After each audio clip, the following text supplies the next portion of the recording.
fight me. "You're going to flip when you see yourself," Jayla squeals, pressing another feather to my eyelid. "In a good way, or—" I fake cringe and she smacks my arm.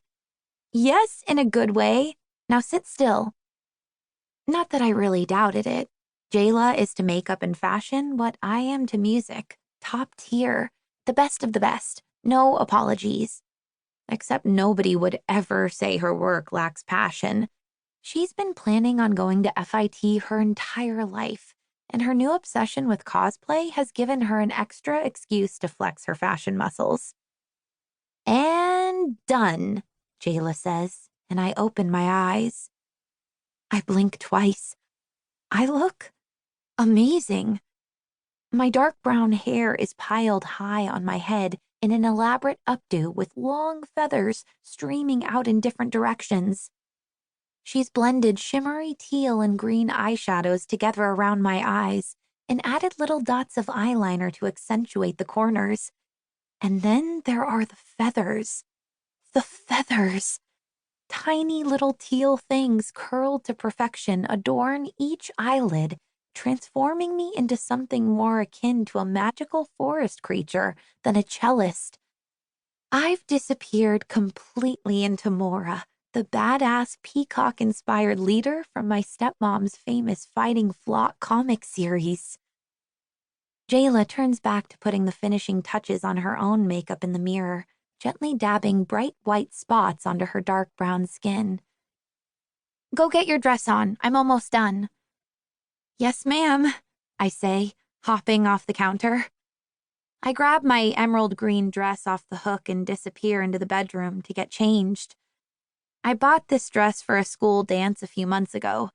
Jayla said the color really popped against my fair skin, but she's modified it pretty heavily since then, changing the cut, adorning it with feathers, and just generally turning it into a gown fit for peacock royalty.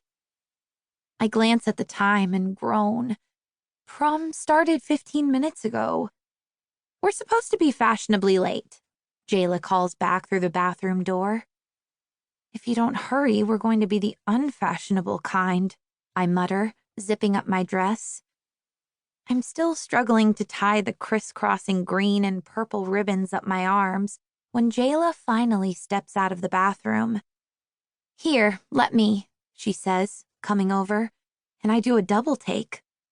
Gone is Jayla, and in her place stands the best Shuri cosplay I have ever seen in my life. She's wrapped her braids into a massive bun on her head, and while it's not quite Wakandan princess level, it's close. Add in the makeup and the warrior outfit she's been crafting for months, and holy crap, I say, and she laughs. "Yeah," she says, holding her arms out and twirling. "You're definitely going to win tonight.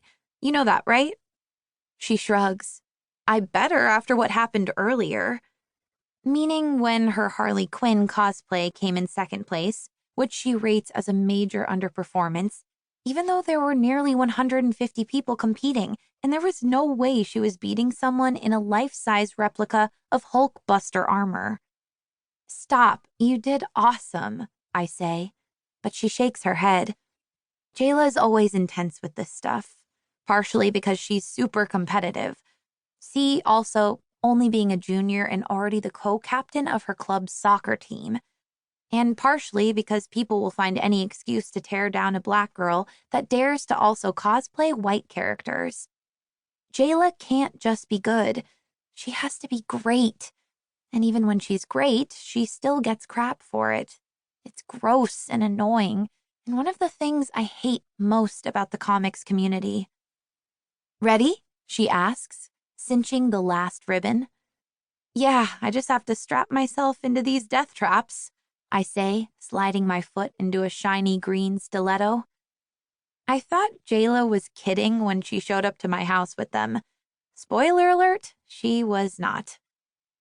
Jayla offers me her arm as we head out when it becomes clear that an ultra-plush carpet adds an additional degree of difficulty to super high heels. "Everybody's gonna love those death traps," she laughs.